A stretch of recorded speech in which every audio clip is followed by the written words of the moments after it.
Welcome back. You're watching State of the Nation, and we're going straight to Edo State right now, where the governorship election has just been concluded less than 24 hours ago. A winner has emerged, and that is the candidate of the All Progressives Congress, and that is Mr. Godwin Obaseki. He polled 319,483 votes to beat his strongest rival, Pastor Osage Ize Iyama of the People's Democratic Party. Now we take a look at reactions to the conclusion of that election. I have with me right now Mr. Nelson Ekujimi, who witnessed the polls. Welcome. Thank you for joining us on State of the Nation. Thank you very much. Now, what is your own assessment of that poll? Well, thank you very much. My assessment of the poll is that it is victory for democracy, because the outcome of that election is a reflection of the will of the people as expressed via the ballot box. Because we woke up on 28th, which was a Wednesday. We as observers that are not, domiciled in Edo State, a lot of observers came from all parts of the country and even outside. We saw the atmosphere in the state, that it was tension-free. People were going about their normal business, even as at 10 p.m. on 27th. It was as if election was not, important to them. Only for us to wake up on, we even had to make arrangements for our feeding for the election day, like we know it happens in Nigeria, whereby the economy is shut down totally.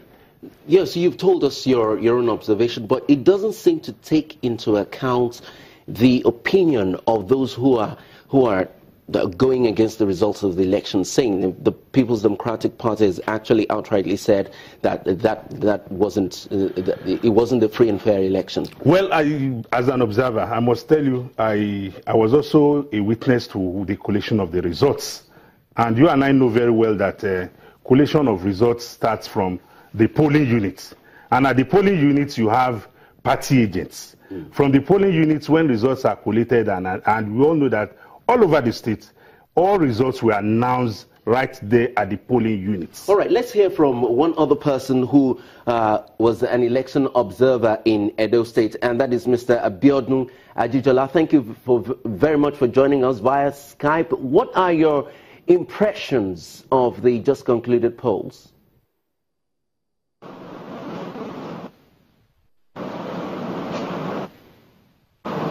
All right, Mrs. Yemi, okay. There she is joining us via Skype. Can you tell us your own impression of the polls? Good evening. I think, as everyone has said to date, elections were relatively peaceful.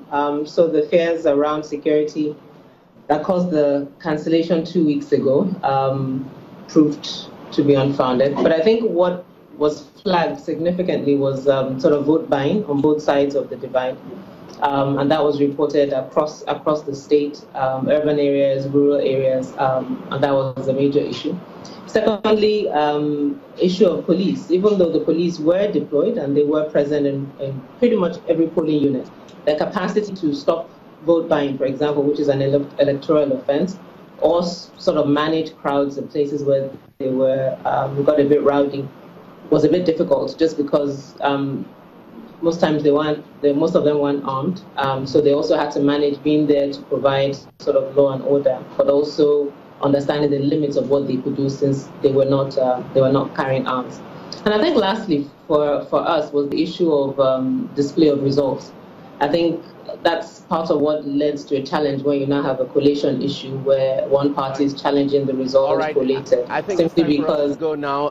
Ms. Yemi Adamolekin, thank you for sparing time to be with us on State of the Nation.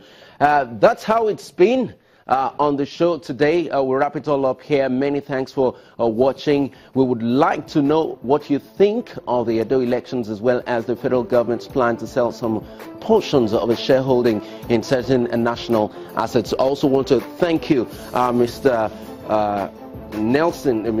Nelson, thank you for coming on the show tonight. I'm Kayode Alayande. Let's continue the conversation on Twitter. Bye for now.